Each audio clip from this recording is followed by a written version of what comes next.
Hello, I'm Cheryl McCarthy. Welcome to One to One. If you believe the bad news that's coming from the right side of the political aisle, the country's public schools are facing their biggest crisis in decades. Enrollment is down and violence is up. Test scores are down, and there's a shortage of teachers, substitutes, and bus drivers. And students are still reeling from the emotional turmoil of the pandemic. Now comes journalist Kara Fitzpatrick, whose new book is alarmingly titled The Death of Public School: How Conservatives Won the War Over Education in America. Are public schools, as we've traditionally known them, on their last legs?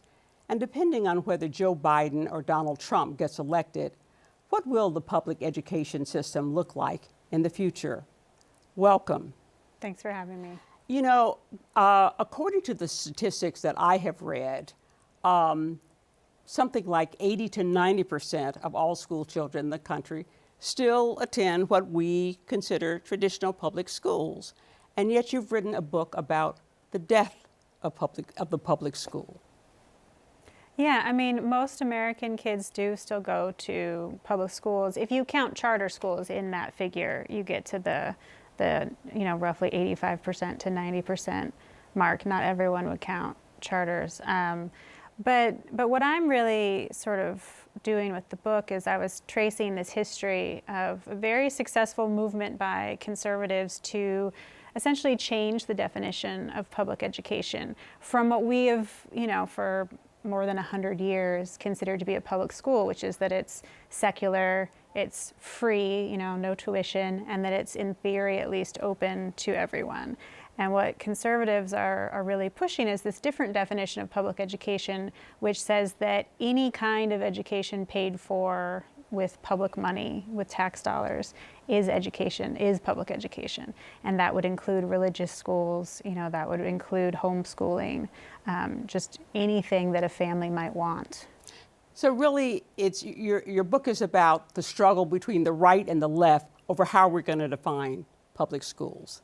Yeah, that's a large theme there, is kind of what does it mean to be a public school? And if we start putting more and more money into these other options, that have not traditionally been considered public, does that make them public? And what kind of accountability does that then require? What regulation should we have on that, all of these different types of education? And I think also a big part of it is not just this battle between the right and the left, but also a battle of school choice supporters talking about who it should be for and how. There's been plenty of dissent on just the side of the supporters themselves. Despite its many flaws, the American public school system has gotten a lot of praise for at least attempting to educate all of its children in a sort of universal system of common schools where you teach certain common values and a common body of knowledge. But it's never really, as you pointed out, it's never really been a universal system of common schools that did the same thing for all children. No, I mean, I think it is our best attempt to educate everyone. And the aspirational, the ideal of public education is this sort of beautiful idea of people coming together from different backgrounds and, and learning shared values and really being forced to interact with people who maybe are different, and doing that at a young age. The way it works out in practice sometimes is a lot less beautiful, and I think that that's part of what gives a lot of power to the idea of school choice. Because if it is not working for you, then what are your options? And I think that's where school choice tends to come in and have its momentum. Right. And if you're like me and you grew up in Alabama, where the schools were legally segregated by race, you didn't have any school choice. You went to the black school all the way through high school. So where did this new movement for school choice, how did it start? So I spent some time trying to decide where the book should start, because you could in some ways go back to the founding of the country and say, did the founding fathers agree on how we should educate children? And they didn't, right? They had a lot of different conversations about that. And also early on, we weren't as a country interested in educating everyone. We were mostly interested in educating white boys and wealthier white boys. So what came to be our school system grew over time. Where I start the book is in 1950, because I thought that time period is really interesting, because what you have segregationists in the South who are looking at school choice models like school vouchers, where you basically give someone a check with tax dollars to pay for a private school. Segregationists were looking at that as a way to get around Brown versus Board, to get around desegregating the schools. At the same time, though, you had Milton Friedman, who's a pretty well-known conservative economist, who was proposing a voucher system where every child, regardless of income, should have a voucher. He thought public education was a monopoly. And then you also had a priest named Virgil Bloom, who was interested in vouchers for religious freedom. He thought that it was basically discrimination, that maybe, say, a Catholic family would pay tuition and also pay taxes to support public schools. You had these three different ideas at the same time period, and that's kind of where I chart the true beginning, because you still see all of those sort of threads today. You still see conversations about religious freedom, about marketplace, about economics and the efficiency of business, and you still have major questions about who's being excluded, and why. Rather than desegregate the schools in the South, some districts just shut down the public schools, or you just had white parents who sent their children to white academies. I don't know if those academies were subsidized by the government or not. Some of them were. Some of them were. Yeah. Some of them were. In places where, like Louisiana did this, Virginia did this, in places where they passed school voucher, it was called tuition grants, but school voucher programs, they paid for white children to go to all-white segregation academies. In Mississippi, some of those, were run by the citizen councils. Mm-hmm. And so that was public money paying for those beliefs. And the black kids just continued to go to the black schools, or in some cases, no schools at all. Yeah, and I mean, in places where they closed them, black children lost years of education in some cases, and in a few places, white children also lost some educational time, and that is part of what I think turned the tide a little bit, because white families weren't willing for their children to also lose, school. So you had white citizens who were trying to evade desegregation and create more school choice. And then you also had black parents who were looking to create alternative schools for their children. Talk about that a little bit. And this is one of the areas I thought was really interesting, because you have, at least in part, what you could say is this very racist origin story for school vouchers. But at the same time, the courts eventually dismantled those programs, and they said these are racist and you're trying to get around Brown versus Board. So they shut them down. But at the same time that was happening in the 50s and 60s, there were some sort of progressive liberal voices saying, you could use a school voucher also for empowerment for low-income children. You could use it for empowerment for Black and Latino children. And eventually, it didn't happen right away, but eventually in Milwaukee, that idea that this could be for low-income children of color that's what ended up creating our first sort of modern voucher program in Milwaukee. And there was a pretty good, grassroots effort from Black parents to do that. Tell me about the Milwaukee program, the Milwaukee Voucher Program. So this is an interesting case, because it's basically this sort of weird political, strange bedfellow situation where you had a Republican governor, Tommy Thompson, who was interested in school vouchers, sort of along the Milton Friedman "it's for everybody" model, and he wanted to include religious schools, and it didn't go anywhere. He made a couple proposals, and it didn't go anywhere. And then you had Polly Williams, who was a Black Democratic state lawmaker who was deeply interested in education. She was opposed to integration policies in Milwaukee that she thought put the burden on Black families, that it wasn't shared equally. And she wasn't really convinced that integration was having the best academic outcomes for Black families. And so she sort of got interested in the voucher idea over time, after trying to get the school system to essentially do a better job for Black families and failing to get them to change. And so she ended up partnering with Tommy Thompson to create this small sort of experimental voucher program. And I mean, it's funny because it's probably the one thing they agreed on politically, but she was willing to go there. And these were basically for Black kids, lower income kids. And where were they going to use those vouchers? Where were they going to go? This is why I think it really happened in Milwaukee, why it was possible. Because Milwaukee already had a tradition in the city where they had independent secular schools that were primarily enrolling Black and Latino kids, and they were considered to be doing a good job. And so they already had a place essentially where families could use the vouchers. So that started with how many children? 1,000, 1,500 kids? Less than that, probably Okay. about 300. Okay. And what were the results? Well, so at first, this was just a contested conversation because there were so few kids, it was sort of hard to study. And then they had a researcher who was trying to study the results of the program.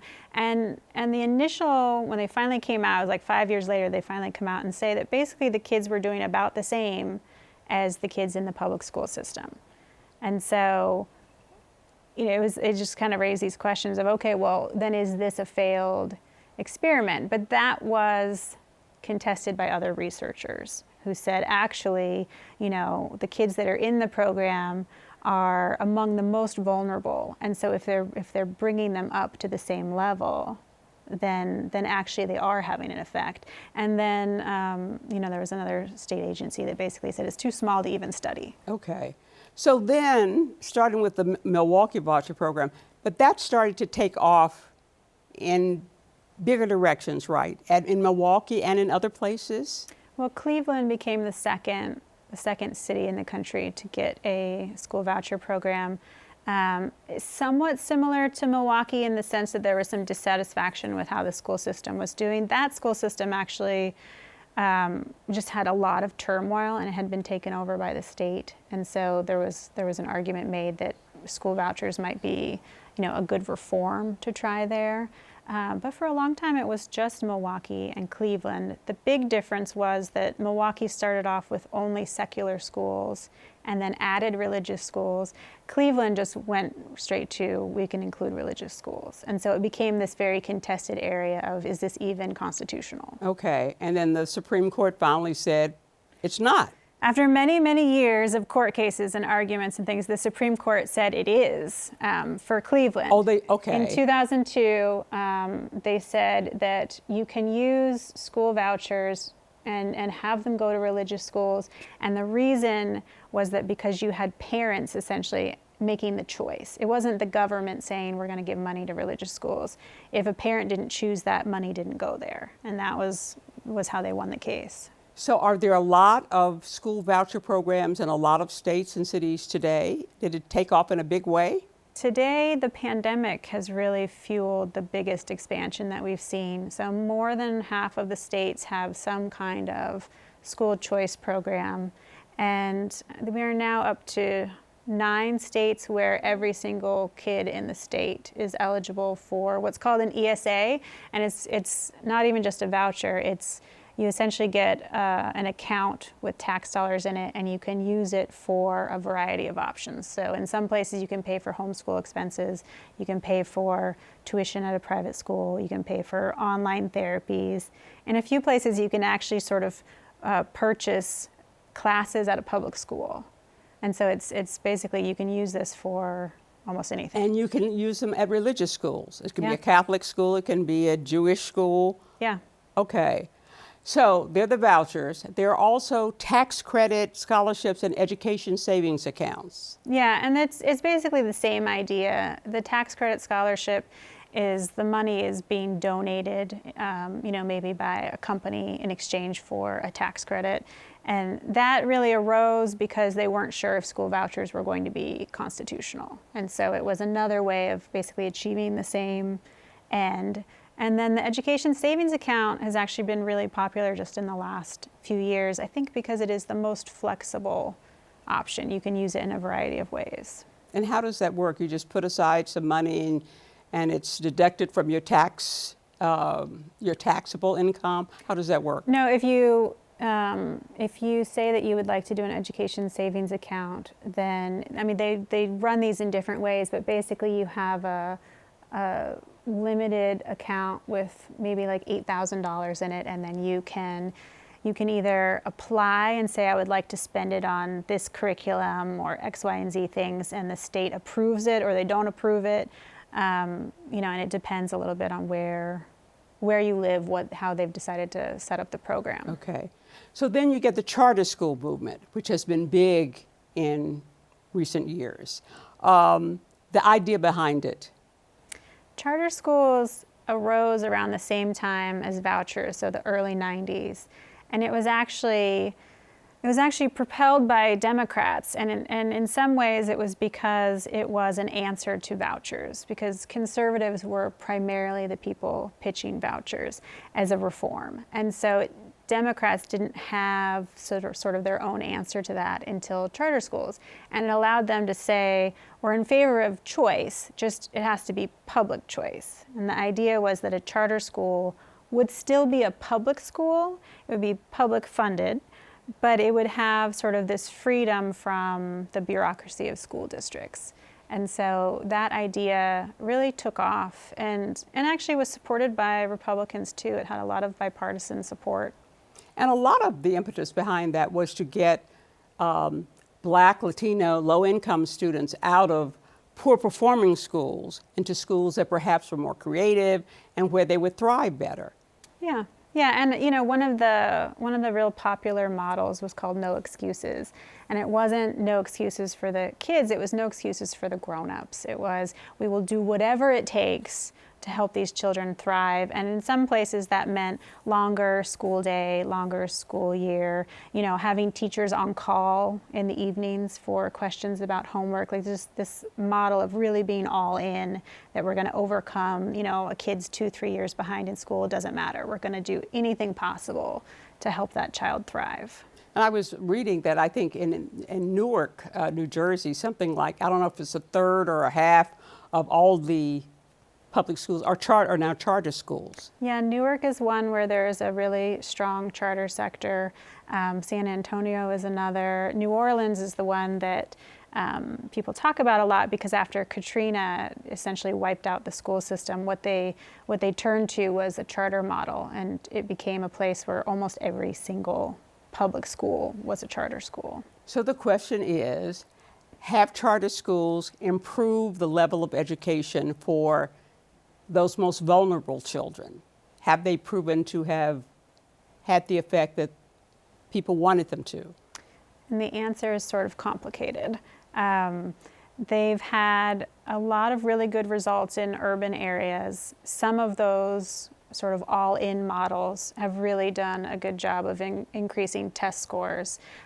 Some of those schools also have, a mentality of, if you're our student, you're our student forever. So we're interested in you when you're applying to college. We're going to keep tabs on you, essentially. Some of those have been really successful. Some charter schools have opened with, a lot of great intentions and then closed, and kids have been left sort of stranded. There's been some fraud in the charter sector of people really not using public dollars for education. It's a hard thing to compare on average because the idea behind it is that it should be different and innovative in some way, but there's been some attempts to do that.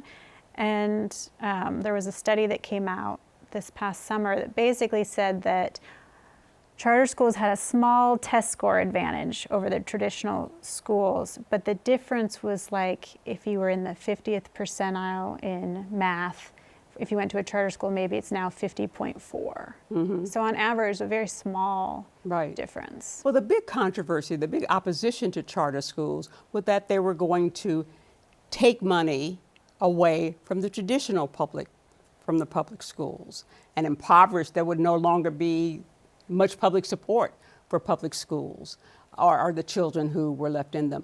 Have they in fact taken money away from traditional public schools? Well, in some ways, yes, just because the way that we fund schools tends to be based on enrollment.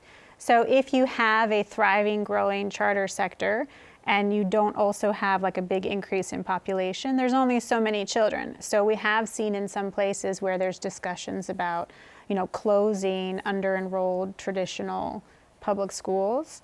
But like anything with education, it's a little bit complicated because there's also been some research saying in cities where there's, like at least 10% of the schools are charter schools, that everyone's academic performance improves, that graduation rates go up. And part of the reason is that some of the schools that close on the traditional public side were the lowest performing schools.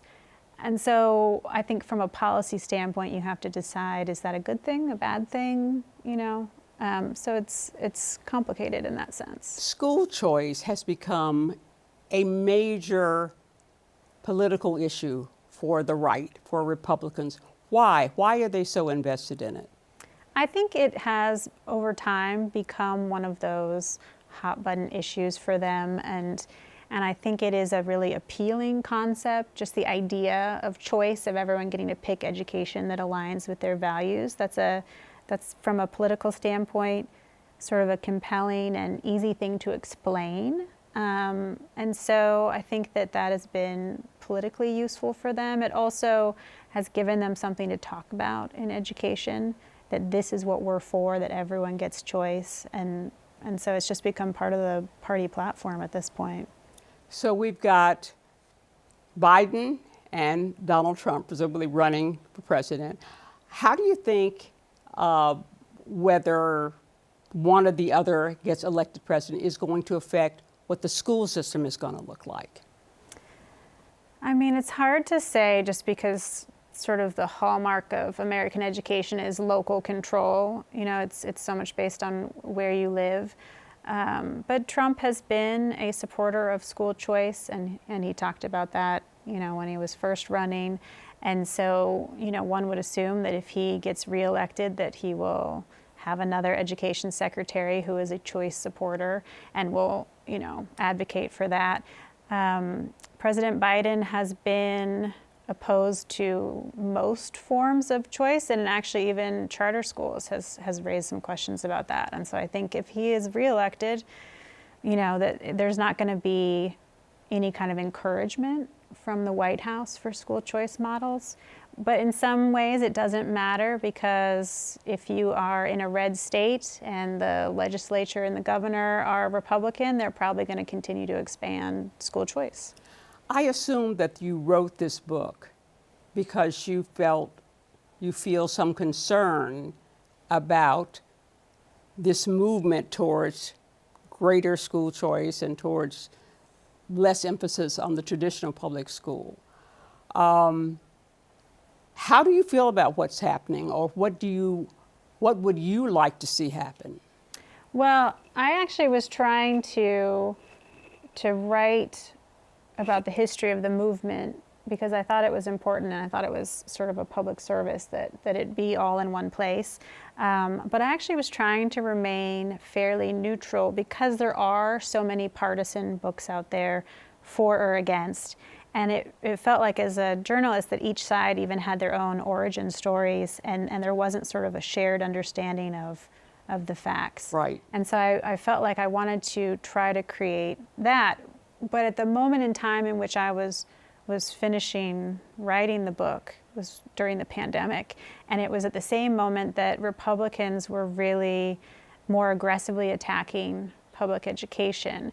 and kind of openly talking about we need to attack public education to win on choice. And this was a shift in how they had talked about the movement. And so that is what I think is concerning, because we have still most American kids going to public schools.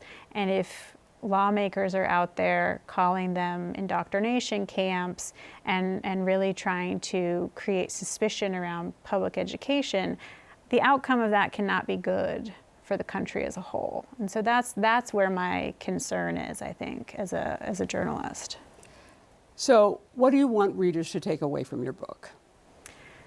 Honestly, the thing that I wanted was, if you were in this moment in time where there's all of these headlines about education savings accounts and school choice and these things, that you would have an understanding of where it came from and what some of the potential pitfalls of it are, you know, and that so much of it is in the details of how you design a program, but that you would just be able to understand this moment in time and why these headlines are what they are.